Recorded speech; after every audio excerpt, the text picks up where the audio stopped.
Programming a new key fob for your 2007 Chevy Silverado is a simple process that doesn't require special tools. First, ensure your truck has a working key and a fresh CR2032 battery in the new fob.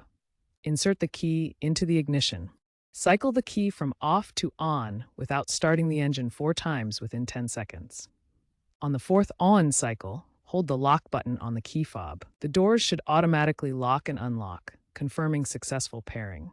If you have multiple fobs, repeat this process immediately for each, as the system will erase any previous pairings. This method syncs the fob with the vehicle's body control module, utilizing GM's passive keyless entry system from the mid-2000s. If the programming sequence fails, the most common issues are timing inaccuracies or a weak fob battery. Double-check your timing and replace the battery, even if it seems new.